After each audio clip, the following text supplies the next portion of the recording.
Assalamualaikum warahmatullahi wabarakatuh. Perkenalkan, nama saya Farhan Putra Harto, dari SGB 16 NIM 30101808083 modul urogenital. Baik, di sini saya akan menjelaskan mengenai PPA tentang uretra dan juga mekanisme mixio. Nah, sebelum saya akan menjelaskan, mari kita berdoa terlebih dahulu. Berdoa dipersilakan, berdoa dipercukupkan. Baik, di sini saya akan mulai untuk menjelaskan. Nah, jadi untuk sistem uropoetika itu sendiri nanti dia terdiri dari sepasang rem, lalu sepasang ureter, lalu ada VU dan juga uretra, dan juga uretra. Nah, di sini saya akan menjelaskan mengenai uretra. Nah, untuk yang di sini pada Somputa halaman 179, di sini sudah ada pelvis potongan sagital dilihat dari lateral. Di sini sudah ada gambar pelvisnya, nanti terlihat perjalanan dari uretra maskulina pada pria. Nah, sedangkan pada halaman sebaliknya di sini juga sudah ada pelvis potongan sagital. Di sini juga terdapat adanya uretra ini yang saya tunjuk dengan menggunakan jari. Ini terlihat potongan pelvis pada wanita. Nah, untuk bagian uretra ini nanti dia merupakan suatu seperti saluran yang akan menyalurkan adanya cairan mani atau cairan semen dan juga urin keluar dari VU. Nah, nantinya pada pria dan wanita mempunyai panjang yang berbeda-beda. Umumnya kalau pada pria panjangnya 20-25 cm, sedangkan pada wanita dia cenderung lebih pendek. Panjangnya 3,75 sampai 5 cm. Ini untuk uretra yang feminina. Nah, selanjutnya saya akan membahas mengenai parts-partsnya. Kalau kita lihat dari buku Somputa ini, di sini ada 4 parts. Di sini ada parts uretra pars intramular. Lalu di sini ada uretra pars prostatica. Lalu di sini ada uretra pars membranacea. Lalu yang paling panjang ini ada uretra pars spongiosum.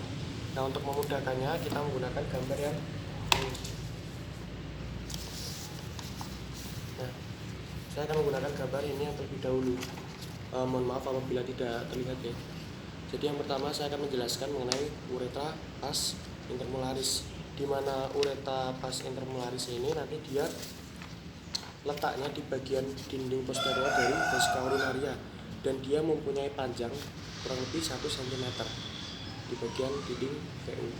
Yang nantinya dia akan mulai dari VO menuju ke uretra, nanti dia melewati suatu lubang yang dinamai dengan ostium uretra interna, yang nantinya ada hubungannya juga dengan mekanisme mixio.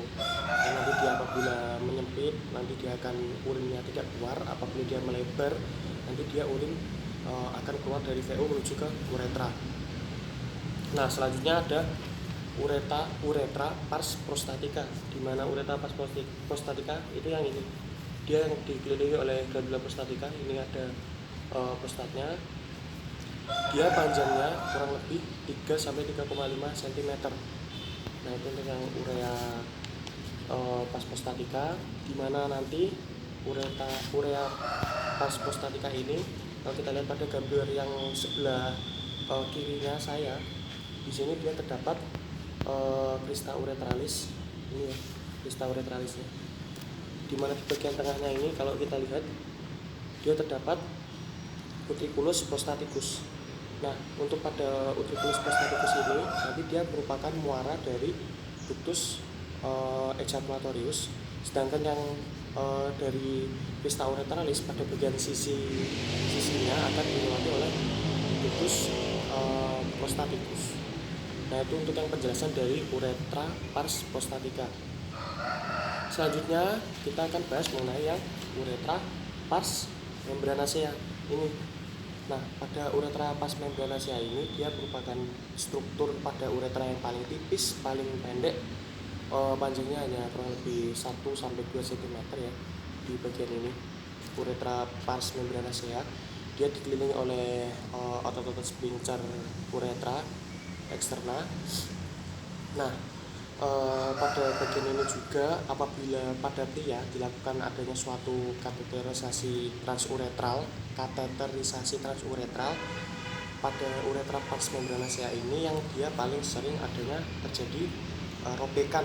Dilihat dari strukturnya tadi, strukturnya dia yang paling tipis dan mudah robek. Nah, maka dari itu apabila dilakukan suatu kateterisasi transuretral, makanya diposisikan untuk kompensasi dari pars membranacea dan juga pars spongiosal, yaitu posisi penisnya diarahkan ke bawah di antara lipat pahanya. Nah, nanti si kateternya itu nanti dimasukkan melalui penis, lalu sampai terasa adanya resistensi kedua dari pars membranacea. Nah, apabila sudah terasa, nanti dilanjutkan menuju ke VU. Nah, itu untuk yang kompensasi agar tidak terjadi perforasi yang berlebihan pada pars membranacea pada uretra. Nah, selanjutnya untuk yang pembagian uretra pada pars yang terakhir itu ada pars spongiosa. Nih, kalau kita lihat sendiri pada pars spongiosa ya dia paling panjang ya, panjangnya kira-kira 15 cm. Dia dimulai dari pubis penis, lalu ada dari corpus cavernosa, ini corpus cavernosa sampai ke glans penis. Nah, pada uretra pars spongiosa ini dia panjangnya 15 cm, terus dia merupakan muara dari glandula Cowper atau glandula bulbo-uretralis. Dan juga dia di bagian corpus cavernosa ini nanti dia terdapat lacuna uretralis yang dia merupakan muara dari glandula Litre. Nah, pada pars spongiosa ini nanti dia terdapat suatu pelebaran, ada dua pelebaran di bagian bulbus penis yang disebut dengan fossa intrabulbaris, sedangkan pada pelebaran pada glans penis nanti ada fossa navicular. Nah, pada bagian ujung dari penis ini juga nanti dia terdapat ostium uretra externa yang nantinya saluran pada ostium ini akan mengeluarkan dari urin atau cairan semennya. Nah, itu untuk yang uretra maskulinanya. Nah, selanjutnya untuk vaskularisasinya pada pria dia mendapatkan arteri dari arteri vesicalis inferior, arteri rectalis media, dan juga arteri uretralis. Untuk yang wanita dia mendapatkan vaskularisasi dari arteri pudenda interna dan juga arteri vaginalis. Untuk inervasinya sama-sama mendapatkan inervasi dari nervus pudendus, tapi untuk yang pria dia juga mendapatkan tambahan dari plexus prostaticus. Nah, kalau kita lihat lagi ini kan tadi saya di awal juga sudah bilang untuk yang uretra pada pria dia cenderung lebih panjang, pada wanita dia lebih pendek. Nah, karena uretra pada wanita ini dia lebih pendek, makanya dia sering adanya terjadi kelainan klinis, yaitu ada gangguan sistitis, yaitu adanya peradangan dari uretranya ini ya, karena dia strukturnya lebih pendek. Namun apabila dilakukan suatu kateterisasi, uretra pada wanita cenderung lebih mudah dilakukannya kateterisasi karena dilihat dari tadi strukturnya ya dia lebih pendek. Nah, itu untuk yang penjelasan dari uretra. Nah, sekarang kita identifikasi untuk gambar di kadavernya. Nah, di sini juga sudah ada pelvis potongan sagittal ya, dilihat dari lateral, terlihat medial, dilihat dari lateral terlihat medialnya. Di sini juga sudah ada di sini ada VU ya, VU, lalu di sini ada ostium uretra interna. Nah, di sini ada uretra pars intramulat di mana dia letaknya di dinding posterior dari VU, lalu melanjut sebagai uretra pars prostatica, membranacea, lalu di sini ada pars spongiosa. Nah, itu ya. Oke, saya akan menjelaskan mengenai mekanisme mixio. Nah, untuk mekanisme mixio nanti dia dimulai dari adanya urin yang terkumpul di vesika urinaria dengan kapasitas volumenya itu ada 300 sampai 400 ml yang nantinya dia akan menyebabkan relaksasi dari otot-otot vesika urinaria yang nanti dia akan merangsang dari medula spinalis segmen sakral 2 sampai 4 yang nantinya akan disalurkan menuju ke otak.